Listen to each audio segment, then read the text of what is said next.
Salut à tous, on se retrouve ce soir pour l'une des dernières vidéos pronostiques de cette saison en Coupe d'Europe. Vu que cette semaine c'est les demi-finales retour de la Ligue des Champions et la même chose pour l'Europa League. Donc 4 affiches à pronostiquer, donc c'est parti, on commence dans l'ordre, on commence directement avec l'affiche de ma soir. C'est une affiche de Ligue des Champions bien sûr, c'est le match retour entre l'équipe de Manchester City et l'équipe du Paris Saint-Germain. Donc déjà un petit coup d'œil pour ceux qui ne se souviennent plus du résultat du match aller. Moi je me souviens bien sûr très bien de ce match. Donc une victoire de Manchester City 2-1 contre le Paris Saint-Germain. Donc une sacrée option prise quand même par les Citizens pour se qualifier pour la finale avec une victoire à l'extérieur lors du match aller bien sûr. Donc pour ce match retour, donc à chaque fois je vais vous donner mon prono bien sûr sur les 4 affiches et je vais vous donner aussi qui va se qualifier pour moi. Donc pour ce match City Paris Saint-Germain, donc je vais partir sur une victoire de Manchester City. Donc malgré que je vais être à fond bien sûr derrière le Paris Saint-Germain, j'aimerais avoir faux dans mon prono. Je kifferais les gars voir une victoire et surtout une qualification du PSG pour la finale. Mais voilà, qu'a montré le Paris Saint-Germain surtout en deuxième mi-temps les gars, ça me fait très peur pour ce match retour. Voilà, parce que l'équipe du Paris Saint-Germain qui avait vraiment fait une très bonne première mi-temps, mais la deuxième mi-temps a été une catastrophe et j'ai peur que ça soit exactement la même chose demain. Donc je sens le scénario du match les gars, grosse pression du Paris Saint-Germain en début de match pour essayer de marquer les 2 buts, parce qu'il faut au moins que le PSG marque minimum 2 buts pour avoir l'espoir de se qualifier pour la finale. Donc voilà, il faut quand même marquer 2 fois contre cette équipe de City. Et bien sûr, l'équipe de Manchester City, je pense, va laisser passer l'orage, parce que je pense que le PSG va commencer très fort pour essayer de marquer très vite. Puis après, voilà, l'équipe de City va faire un peu comme ils ont fait en deuxième période, enfin la semaine dernière en Ligue des Champions. Ils vont commencer à maîtriser le ballon. Puis après, vu que le Paris Saint-Germain aura fait des gros efforts, bien sûr, pour essayer de marquer ses buts, j'espère qu'ils les auront mis. Bien sûr, après, dans un match, tout peut arriver. Il peut y avoir un carton rouge très rapidement de l'équipe de City. Bien sûr, c'est tout un autre match. Mais j'ai peur que, après, City vraiment prenne la maîtrise du ballon. Parce que niveau technique, les gars, enfin, niveau possession de balle, voilà, City, les gars, c'est l'une des meilleures équipes. Vraiment, quand il faut garder le ballon, ils savent le faire, donc c'est ça que j'ai peur, que le Paris Saint-Germain fasse des gros efforts et après ils sont simplement être cuits. Puis après la City après va dérouler bien sûr et s'imposer et surtout se qualifier pour cette finale. Bon, j'espère bien sûr me tromper, j'espère une victoire du Paris Saint-Germain et surtout une qualif du PSG. Mais voilà, sur ce match les gars, objectivement je pars quand même sur une victoire. Et du coup, une qualification de Manchester City contre le Paris Saint-Germain. Donc, un petit coup d'œil juste au dernier résultat. Donc, 2 victoires pour ces 2 équipes. Bien sûr, Palace contre City 2-0. Alors que j'ai vu la compo de départ, les gars, Manchester City contre Palace. Il y avait 3 joueurs titulaires contre le Paris Saint-Germain qui ont commencé titulaire contre Palace. Donc, il y avait Ederson, le gardien, Cancelo, le défenseur droit, et Rodrigo. Sinon, tous les autres, c'est des joueurs remplaçants qui ont commencé titulaire. Mais bon, il y a quand même du gros joueur, comme Kun Agüero, Gabriel Jesus, Sterling, Fernandinho. Quand même des joueurs qui pourraient jouer dans quasiment toutes les autres équipes de la planète. Et ils ont laissé, Pep Guardiola a laissé souffler ses cadres, comme De Bruyne, comme Phil Foden, comme Riyad Mahrez, qui seront certainement titulaires pour le match retour. Donc ils auront... Bien sûr, ils seront au top physiquement, normalement, les joueurs de City, alors que le PSG a quand même fait jouer Neymar, tout ça. Bon, le PSG s'est imposé, c'était important de s'imposer contre Lens. Donc voilà les gars, pour ce match, City Paris Saint-Germain, je vous l'ai dit, je pars sur la victoire de Manchester City. J'espère me tromper, j'espère que le Paris Saint-Germain ira en finale pour une 2e saison consécutive. On passe mercredi. Donc un match totalement indécis, ce Chelsea-Real Madrid. Donc pour ce match retour les gars, je vais partir sur, comme il y a eu au match aller les gars, je vais partir sur un match nul. Je vois bien sûr l'équipe de Chelsea se faire accrocher par le Real. Donc je me souviens très bien au match aller, ce qui s'est déroulé dans le match.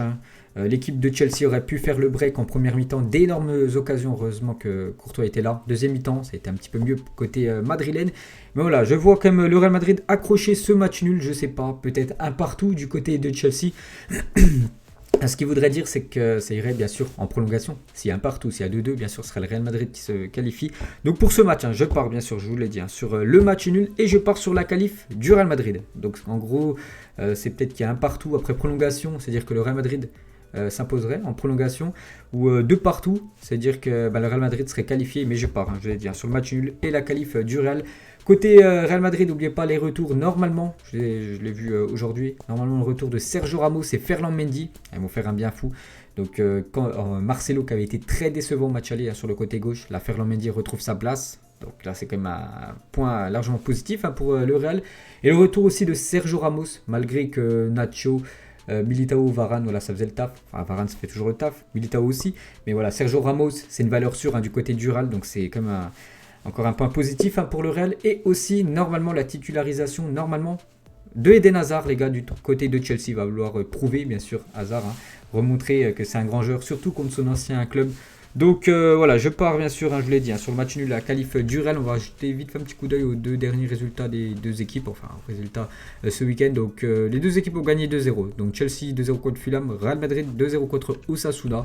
Donc voilà, je l'ai dit, je pars sur une qualif du Real Madrid. Donc pour moi, la finale, les gars, cette saison, ce serait Real Madrid contre Manchester City. Donc verdict, les gars. Mercredi aux alentours, je pense, des 23h30, s'il y a prolongation entre Chelsea et Real. Donc voilà, les gars, déjà mes pronos pour la Ligue des Champions. On passe à l'Europa League. On commence avec le match entre Villarreal et l'équipe de Arsenal.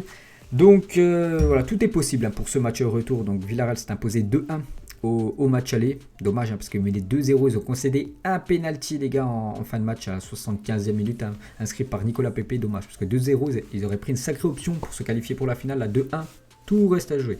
Enfin, tout reste jouable, bien sûr, surtout pour les Gunners. Donc déjà, Arsenal doit absolument s'imposer. Arsenal doit absolument avoir la gagne s'ils veulent aller en finale. Et pour ce match, donc déjà, je vais partir sur une victoire des Gunners. Voilà, je pars sur une victoire des Gunners chez eux. Mais je pars sur la qualif de Villarreal. Donc peut-être, pourquoi pas, un match... le résultat du match retour, un 2-1 voilà, pour Arsenal. Donc du coup, prolongation. Et je partirai peut-être sur... soit un 2 partout, soit une séance de tir au but gagnée par l'équipe espagnole. Donc voilà, pour moi, Arsenal vainqueur, mais Villarreal qualifié. Donc il faut quand même... C'est compliqué, bien sûr, à donner des pronos, je vous les donne. Donc pour moi, ça sera ça. On regarde vite fait un petit coup d'œil aux résultats des équipes ce week-end. Donc Villarreal s'est imposé 1-0 contre Retafe. Et Arsenal s'est imposé 2-0 contre Newcastle. Donc bien sûr, c'est une belle affiche, ce Villarreal-Arsenal. Enfin, Arsenal-Villarreal, jeudi soir. Et on termine, les gars, avec le match. Bon, celui-là, je pense, celui où il y a le moins de suspense, bien sûr. Donc pour ce match retour, donc Manchester, un 6-2 contre l'AS Roma la semaine dernière. Donc on va aller vite. Donc je pars déjà sur une victoire de Manchester United du côté de l'AS Roma. Manchester en plus n'a pas joué. Ils auront un peu plus de temps de repos. Bien sûr, les joueurs seront frais vu que Manchester, ça a été annulé. Le match contre Liverpool. L'équipe de l'AS Roma, ils se sont inclinés une fois de plus contre la Sampdoria. Je crois que ça fait 6 matchs de suite en Serie A.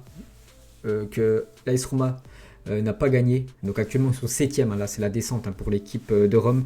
Donc je pars bien sûr sur la victoire de Manchester United et la qualification bien évidemment de Manchester. Même si bien sûr on va dire par exemple l'AS Roma s'impose, il faudrait qu'il réalise un gros score.